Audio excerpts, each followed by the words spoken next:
வேறு வழி இல்லை. தன் உறவுகள் எல்லாம் அக்கறைப்படுத்தி, தன் பரிவாரங்கள் எல்லாம் அக்கறைப்படுத்தி, ஜீவனுக்கு போராட்டம். அங்கே யாக்கோபு தனித்து நின்று ஆண்டவருடைய உதவியை நாடினார்.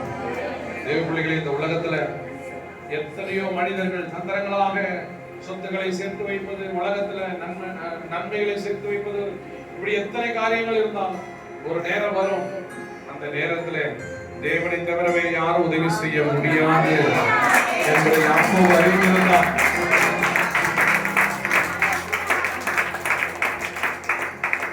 He claimed Jacob to God. Lord, you said you never leave me, you never forsaken me. Please remember your promise, God, because I am alone. நான் இன்னைக்கு தனித்திருக்கிறேன். ஆண்டவரே, நீங்க சொன்னதை செய்யும் அளவு கைவிடுதல்னு சொன்னீங்களே, உங்க வாக்குத்தத்தத்தை நினைவு கூறுகிறேன். உங்க வாக்குத்தத்தத்தை நினைவு கூறுகிறேன். உங்க வாக்கை நம்பி வந்திருக்கிறேன். நீங்க எனக்கு என்ன சொன்னீங்களோ அதை உறுதியா பிடிக்கும்படியா வந்திருக்கிற ஒரு சமூகத்தில் நீங்க என்ன நம்ப பண்ணின ஒவ்வொரு வாக்கைகளையும் நான் நினைவு கூறுகிறேன். அவன் போராடி தேவனை மேற்கொள்ள பார்த்தான். அங்கே யாக்கோபுக்கு ஒரு ஆசீர்வாதம். நீ இனி யாக்கோபு இல்ல, எத்தம் கிடையாது, இனிமேல் நீ இஸ்ரேல் என்று நீ அழைக்கப்படுவாய். இந்த இஸ்ரேலே மாறினதான யாக்கோபு ஆண்டவர் அவன் வார்த்தையின்படி, அவனுடைய பேரின்படி ஒரு தேசத்தை உண்டாக்கினார். அவனை ஆசீர்வதித்தான்.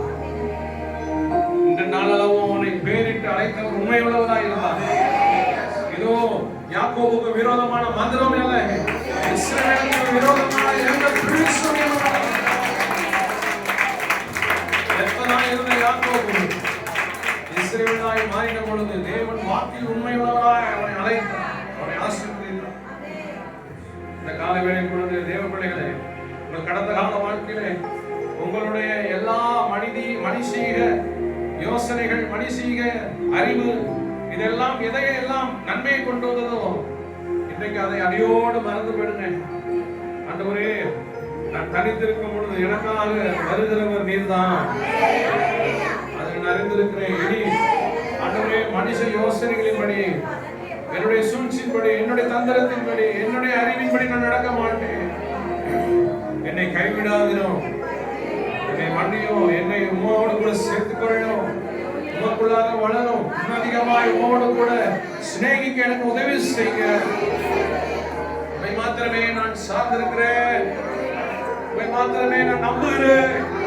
எத்தனை பேர் சொல்லுவீங்க, நான் உம்மை மாத்திரமே நான் நம்புகிறேன், நான் உம்மை மாத்திரமே சார்ந்திருக்கிறேன், உம்மோடு கூட வாழ்வேன், உம்மோடு கூட இருப்பேன், உம்மோடு கூட நடப்பேன், உம்மோடு பேசுவேன், உம்மை ஆராதிப்பேன்.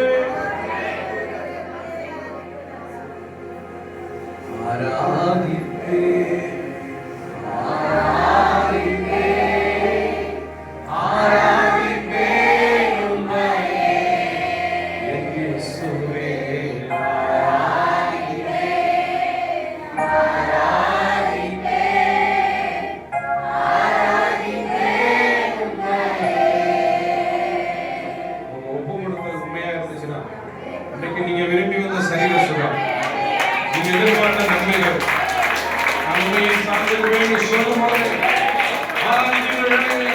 உங்க சரீரம் விடலாம், உங்க மனம் விடலாம், ஆசீர்வாதம் உறுதியா, நீங்க எதிர்பார்த்தவை எல்லாம் கைகூடியும் என்றால் அவர் வாழ்க்கையில் உண்மையுள்ளவர்.